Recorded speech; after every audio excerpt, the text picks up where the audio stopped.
So after my two recent videos have gone completely shit view-wise, I am going to do another video that is not about loot in this game, because apparently there's more than that.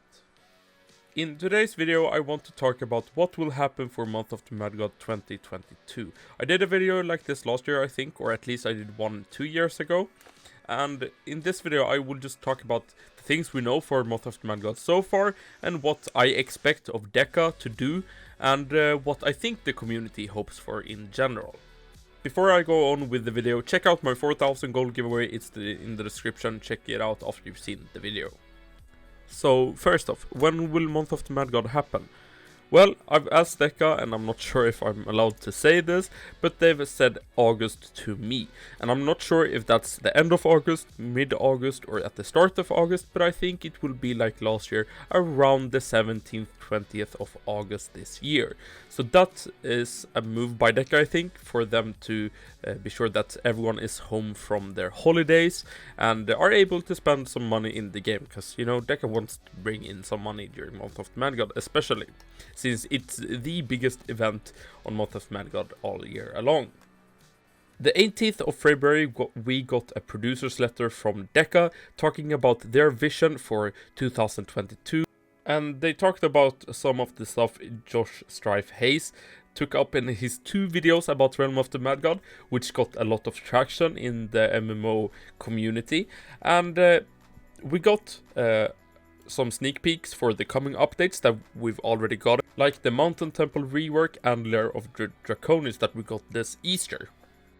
They also said in the blog post, item rebalance, they talked about bow rework that we got sometime after that, and a katana rebalance, and we had the Easter event, and then they had a section called Month of the Mad God, and that's what I want to talk about in this video. So the first thing they say in this section is seasonality. Seasons will change the game at its core and will be a big step towards the vision we have for Realm. We will not promise that all these features will be implemented in time for Month of the Mad God, but the ones that are not should be released throughout 2022. Each season will last roughly 8 weeks. There will always be an open season, and you'll be able to choose to play normally with the normal characters or with a seasonal character. If you choose to play the seasonal character, you'll have access to challenge modes, and your character may have additional advantages compared to playing normally. And if your character is alive at the end of the season, you get to keep it for the next one.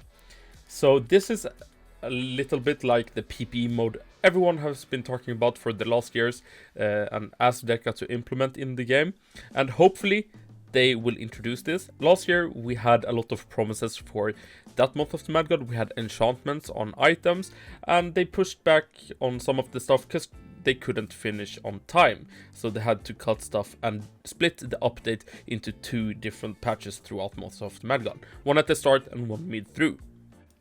Then with the season, DECA talked in this blog post that Battle Pass was something they wanted to introduce as well, with a free progression, but as well as a paid one to get in some money for the Battle Pass. And I think the Battle Pass is a great idea, especially under a small event or a specific event like Month of Mad God, which will last for 4 to 5, maybe 6 weeks at most. So I think the Battle Pass would be something that would be very nice to see being implemented. Both a free one for everyone that wants to play this game for free, which you will always have an option to do. But if you want to spend some money on the game, you can get a Battle Pass as well. That has some cool awards, and hopefully, like most of the Battle Passes in different games, I want DECA to have at least 1200 gold in the Battle Pass, so you can buy it once and then you can save up for the next Battle Pass, but not more than 1200 gold. And this is a bit what they talked about Exalted Pass. If a player with an Exalted Pass completes the whole season, they'll be gifted an Exalted Pass for the next one. And I hope DECA stays on this promise. Or this isn't a promise, but I really hope they just don't say one thing in the producer's letter to make us feel like, yeah, let's look forward to Month of the Mad God. And I hopefully hope that DECA actually implement this in Month of the Mad God 2022. Also, for Month of the Mad God, we will have a Sorcerer and Assassin rework, and they released some information on this some time ago. I didn't go over it at all in a specific video, so I'll talk about it a little bit here. DECA says this about the Assassin. One of the bigger issues of Assassin has been falling short of its role as the damage class of the Dagger trio. To remedy this, Poisons have gained the damage boost ability, increasing an Assassin's weapon damage against any target it has poisoned. This buff varies from poison to poison and only applies to an assassin themselves rather than the entire group. This also acts as more incentive to balance using both your poison and dagger skillfully when playing the class.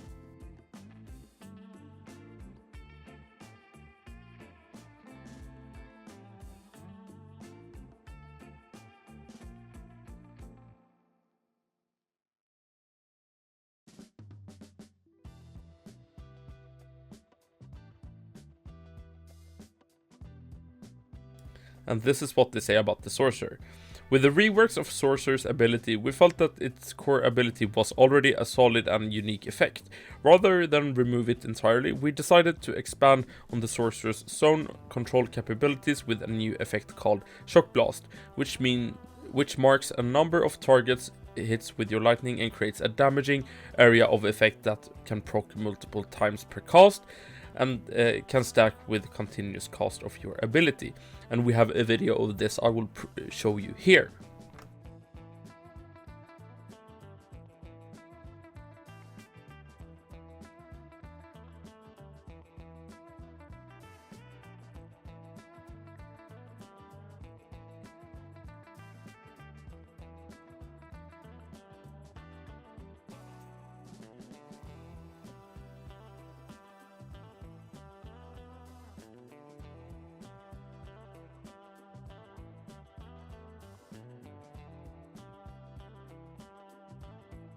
So the Assassin here is probably more of a damage buff, and they have also added stat mod to the poisons, which will work with the dexterity and attack, like the Whiz mod for example. But I really like the Sorcerer idea that where the scepter hits it at the spot, it will create a damaging area of effect that can proc multiple times per cast, and I really like that idea, and hopefully that will make the Sorcerer good and played more in the game. What we also could expect for Month of Mad God 2022 are the new weapon types. So I've talked about this in 2 specific videos. We have the 6 new weapon types of tiered weapons. We have the dual blades, which is the dagger subtype. We have the tashi, which is the katana subtype, and we have the flail, which is the sword. And now I'm reading the blog post because I can't remember all these. We have the longbow subtype, we have the spellblade, which is the staff subtype, and we have the morningstar, which is the wand subtype. And I've talked about this in the video. I like the idea of them. I like the flail a lot, and some of the other ones, like the longbow, seems interesting. But I hope they change the sprites of these because I hate how every weapon looks. There isn't a single cool one. So I hope they change the sprites of these. Then another topic in this video is what theme it will have.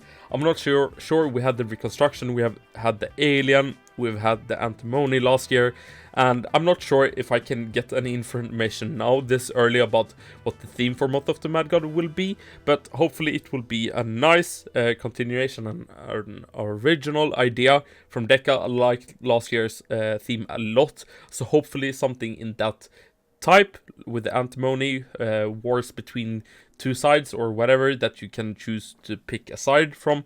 And yeah, I am so hyped about Month of the Mad God. If you're hyped, comment down below. What do you think will happen this Month of the Mad God? Will we get the Assassin and Sorcerer rework? Will we get the new weapon types? What do you think about the Battle Pass? A paid version, a free version? What do you think? What do you hope for? What do you hope the theme is? Write that all in the comments below. I hope you like this video. I'm gone this July, so I'm making a lot of videos now to stock up in the coming weeks in July, there will probably be around 3-4 videos, so that will be one video every 5 days or so when I'm gone. So hit that like button, and I'll see you guys in the next video, which hopefully will be posted soon. I'll see you guys later. Bye bye.